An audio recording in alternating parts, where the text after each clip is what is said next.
Hey everyone, and welcome to the third episode of the People's Empowerment Podcast. And today I'm joined by a man called Jean Marc, and he's a very interesting guy, his interesting background about what he does to help people. And we're going to get into all of the offerings he has and some of the experiences throughout his life. But Jean Marc, welcome to the show. Hi, hi. How are you? You're good. Yes, I'm good. It's lovely and Yeah. sunny today. We're almost out of winter. Feels good, Hey, it man. is. Yeah. I can see Yeah. you're wearing a jacket. So. Oh, I'm so over it, I tell you. I tell you, next year I'm getting out of this country for for a few months of the winter, that's for sure. But yeah, would you like to introduce yourself to everybody? I'm Jean Marc. I'm the founder of Infinity Alignment, which is Infinity Alignment therapy, which is a technique of healing, which you look at the wall, the body at the wall, Hmm. right? So with Infinity Alignment, we're working on houses, on people, on land, offices, uh, everything which is impacting the human being.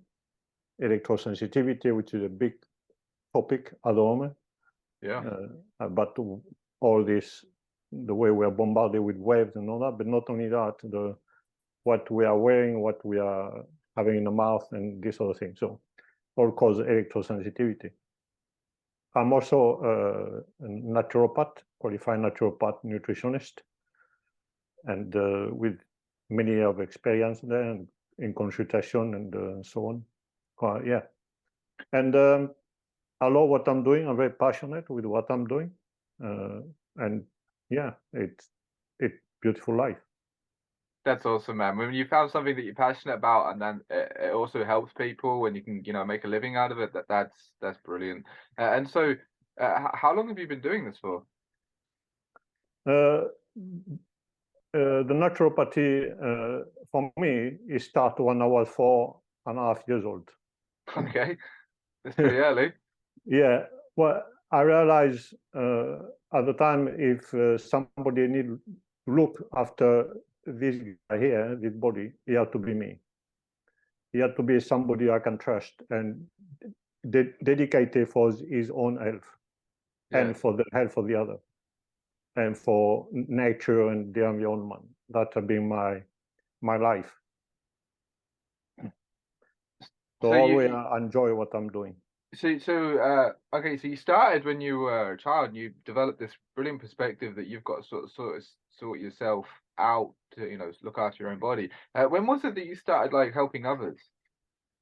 Uh, I start to helping uh, many nature and animal Okay. until I would say 1995, 96. I was refusing to work on people. Uh, I was working a lot on animal whispering, and try to understand why they are what they are and what's happening. And I realized I need to cross the bridge when I was working with a vet for a couple of years. And so I realized I need to cross the bridge if I want to help more the pets, because the impact of the master on the pet have was big. Hmm. So I need to understand what the animal was giving to me to be able to pass and what that makes sense. This information makes sense to the master or to the mother or the father, or you want to call it. So are you saying that if like the owner of a pet has an issue, it could get passed on to the animals potentially? Yeah, yeah, Okay, the that's same. interesting. Yeah, you find the same thing with baby and all that. So it very much the connection we having, the way we're behaving, and so we are, we are the image of what we're producing, what we're reflecting, but also what we're reflecting on the animal and our family, right? And on a house, what you make a happy house, you make it's happy people. Absolutely, and I'd love to get into that in a bit later in the show about how you're talking about how you actually worked on houses and how you actually go about your work. It all sounds very interesting. But I'm curious, Jean Marc, how did you come across Empower the People? Okay, I come across Empower the People when I found out Matrix Freedom was a total scam. Okay, yeah. And nobody was answering my phone, and it was, and I tried to get what I want, and nothing was happening. So I met, along with the journey, I met a guy called uh, uh, what's the name? Shad. Hmm.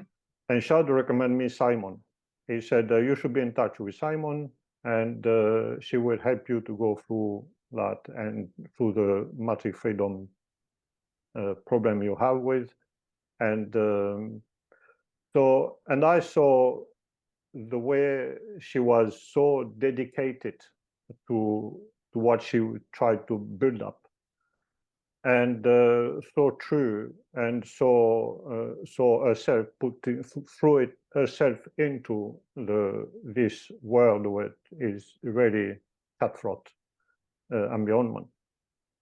So I said that is the sort of person, I'm interested to work with, and how much as I can to support what she's doing and all that.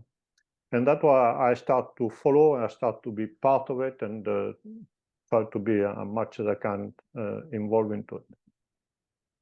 That's awesome. Yeah, a shame it had to come at the cost of Matrix Freedom, detriment or scam or whatever you want to call it. But glad that you've found the platform. And so how's it been? Like, what would you say are the best parts for you about Empower the People, or that you've gained that has helped you with?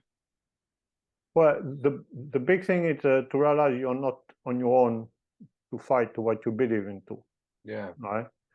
And having also, which is not uh, often the case, having somebody which you can guide your path and make you aware of what is happening, and really not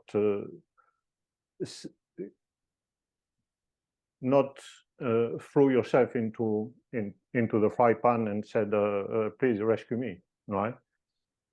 So there's a process for everything, and that's the beauty of this of Empower the People, because really they empower you, they make you work to do by yourself under their own guidance, which I find very it's a treasury.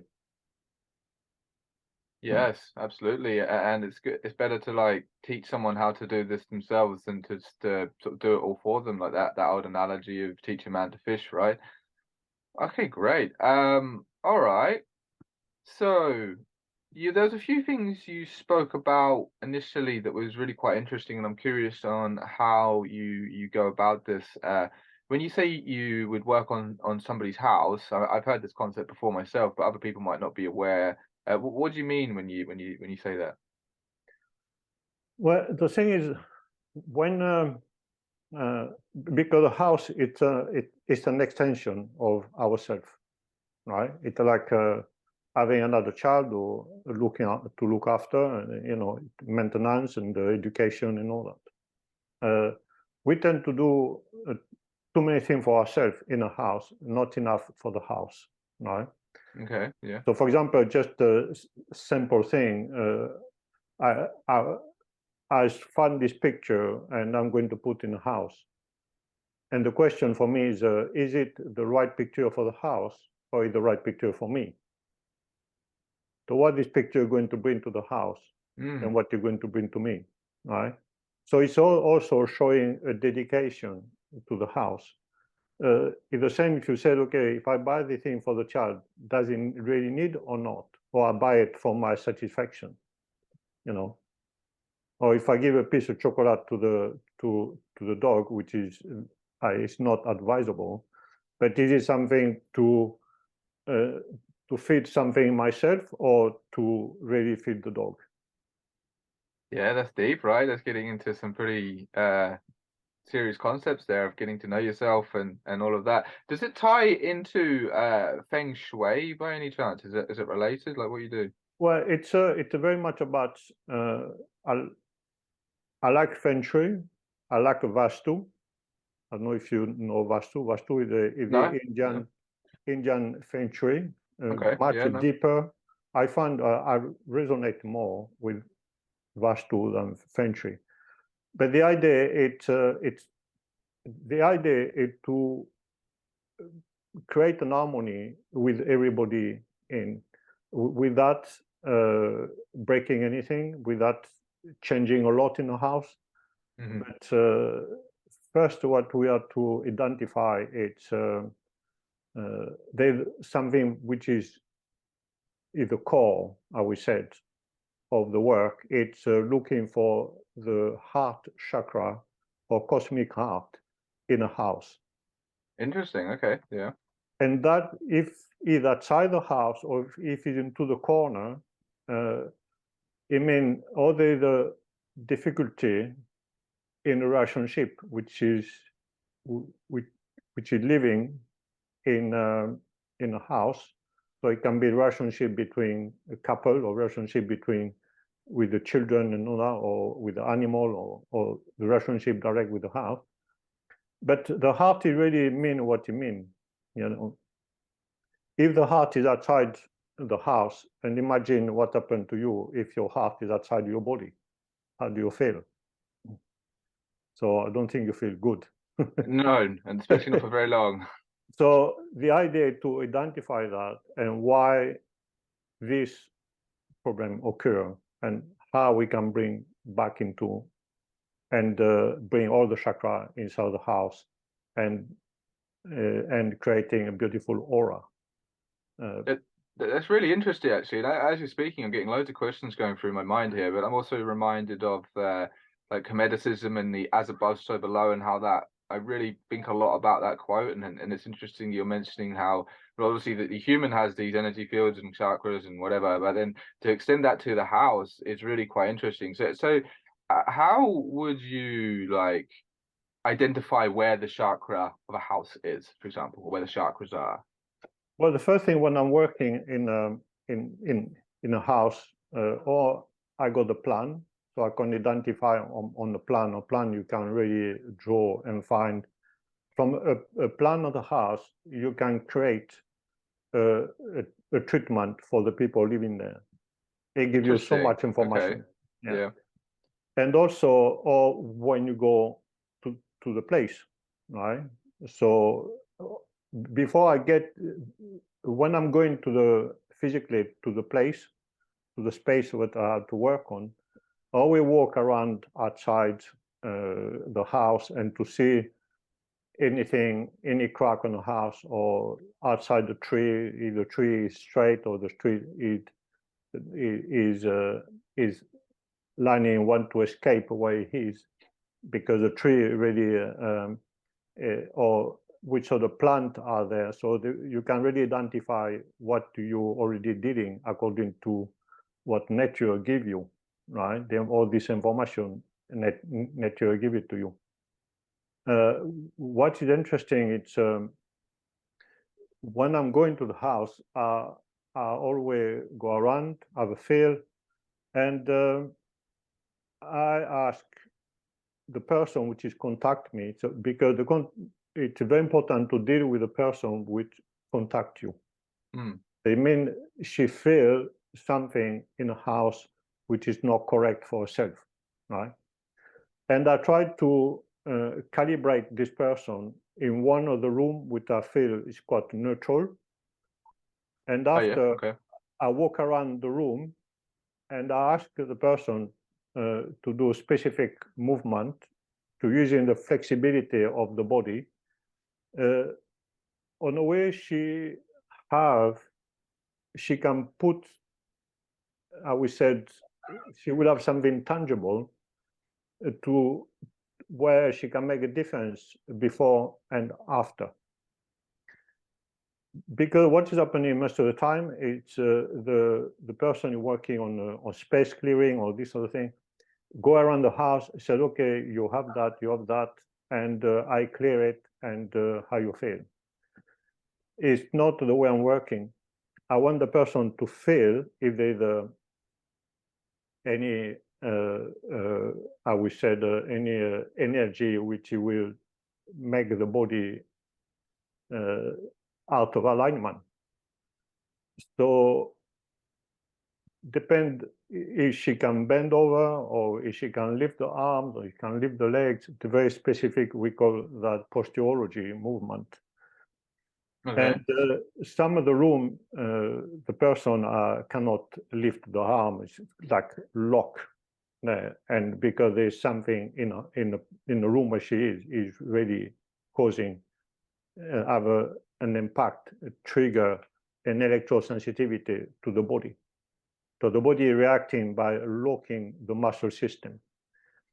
And when you've done the work after that on the person in connection with the house, and you bring this person back into the room and ask her to do the same movement, and she realizes she's much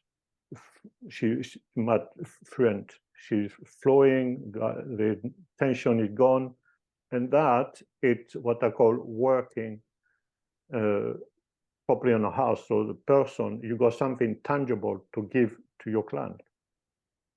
Absolutely, that is quite something, and should someone like go through that, I imagine they'd be quite impressed and amazed to just be like, wow, look how much I No, can it's do with this true. movement now. It's, Yeah.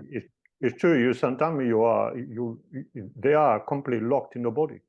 Yeah. So it makes them to realize they are right, what they feel, right?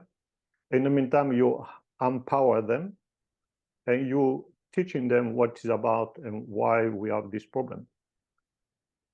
And because the idea of me working in any, it can be consultation or working on houses, is to empower the people. That's awesome, man.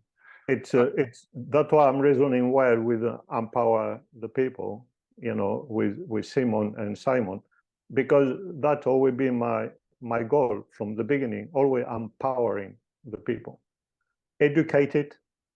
Educate them, empowering. Because if you don't know why you're doing that, if you don't know why you're taking this pill, or why we change this furniture on that, the person cannot have no idea what is happening. So she have to trust you, but sometimes they're not happy because they don't have the answer. But if you empower them and educate them, it makes the world difference. Absolutely, man, and I'd say things like this, like people in the healing arts and stuff like that. It's actually, well, the perspective that I have, it's a very clever way of fighting back, if you like, because there's many facets to what I guess the enemies of a free humanity are trying to do here, and a big part of it is the medical establishment and trying to keep people as sick as possible. One, because they can make money off of it. Two, but see people that are sick are easy to control. So if you're actually living an empowered life and you're healthy and you've got energy, you are actually a representation of like fighting back. Exactly. Yes, yes. Exactly. Cool. Because we at the body, when you look at the way the body is done, if you understand the way the body works, how much you can understand, you realize you have all the tools in a world where you can really heal yourself most of the time. Awesome. And there's something I was curious actually. Why do you prefer the Indian version of Feng Shui as opposed to the Chinese version? Well, I think it's a personal resonances. It's a personal, I like. There's something there which is energetically. I'm resonating with it better, right, in Okay. myself, Yeah. right.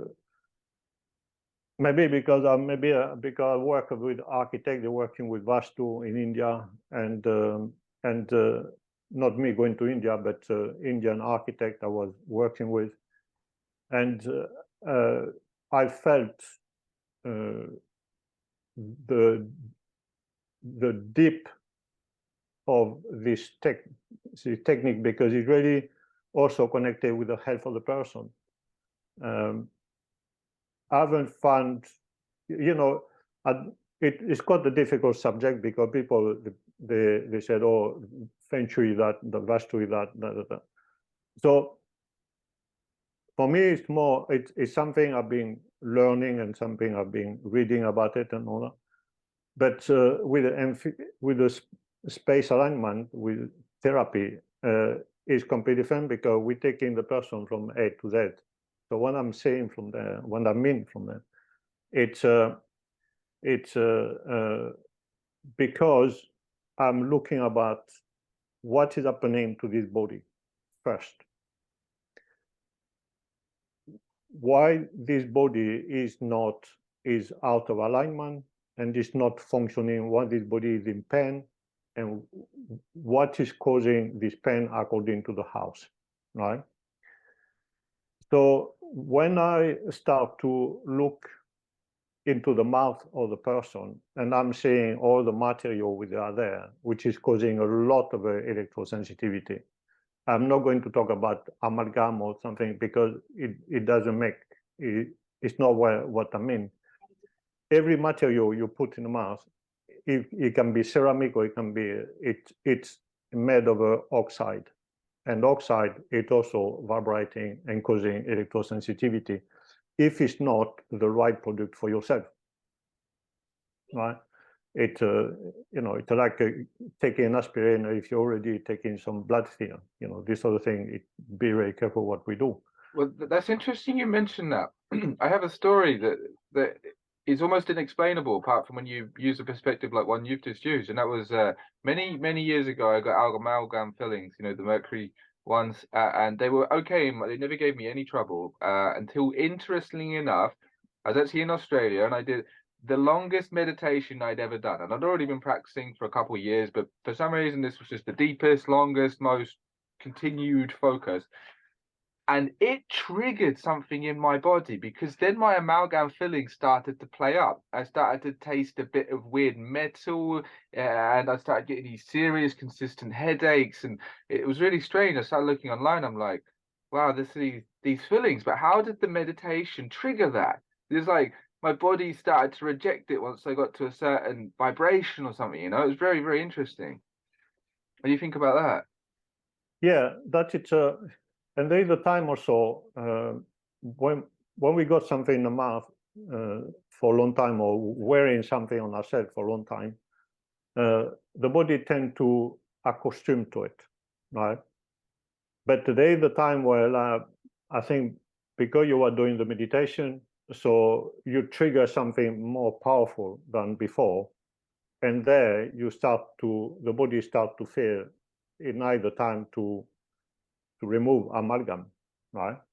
But removing amalgam, it's not 5-minute job, No, it because wasn't you have to fun. prepare the body before, sometimes 2 or 3 months before, and you have to find the right person to remove it, the right dentist or something, to remove it, and you have to treat the person before, during, and after, to make sure the body doesn't go completely spare, right? Mm-hmm. Because it's like removing a drug sometimes, right? Yeah. But you got the same effect with porcelain, than if it's not the right material you have in your mouth, or you're wearing, or it can be hair dye, or it can be contact lenses, or it can be tattoos, or a scar, all created an awful lot of electrosensitivity in the body. Fascinating. Yeah, well, it's interesting to hear you speak about that, because it doesn't come up very often, and the only result for me, I had to just get it out of my head. Yeah. Fascinating. Okay, cool. So, Yeah. okay, well, thanks for joining me. Have you got anything else you'd like to share with the people whilst I got you here? But what I want to share to the people, it's really we have all the power we can think about it, and most of the time we are just limiting ourselves. limiting ourselves by excuses, limiting ourselves because all we are, as we said, it's not laziness, it's something, maybe because we are not believing of what we can achieve.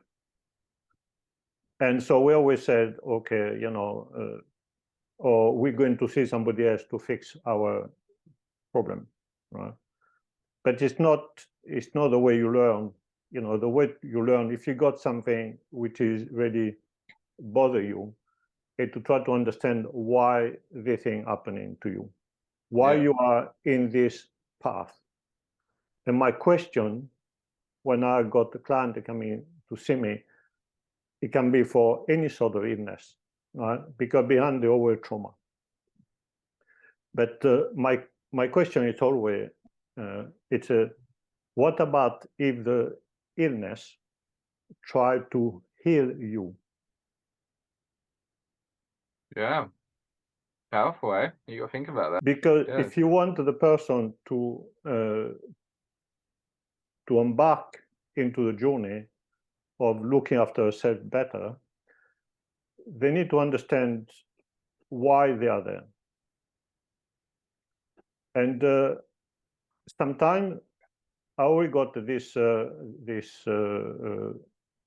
expression, or you want to call it, so it's very difficult to read the label when you are inside the bottle. Yes. So you need to get somebody to read the label for you and to educate you, to tell you what is written on the label, and asking the question why this label is written like that, or what the content, what it meant to this person, the content of the label. Yes, I like that analogy. Okay, great. So you said you have a website called Infinity Alignment, is that right? Correct, yeah. Yeah, and is that .co.uk or .com? .com. .com, infinityalignment.com. And now you Yeah, are on any social media or anything? infinity-alignment.com. Okay, cool. I'll put a link in the show notes. And are you on social media? I am in social media when I got the time. But do you have is it Infinity Alignment again? Is that how I people got Facebook, Infinity Alignment Facebook. I got also Twitter, Instagram. Cool. Well, everyone get hooked up to Jean Marc and follow the interesting work that he's doing. Yeah, I'm always open for a chat or something. Things don't have to be always connected to money, but sometimes a little information can change the whole life of the person. Yeah, man, absolutely. Well, thank you for joining me, Jean Marc. I look forward to seeing you around the platform and hopefully at an event sometime. Yeah, definitely. And thank you very much for giving me the opportunity to pass some of the messages. Great. Cheers.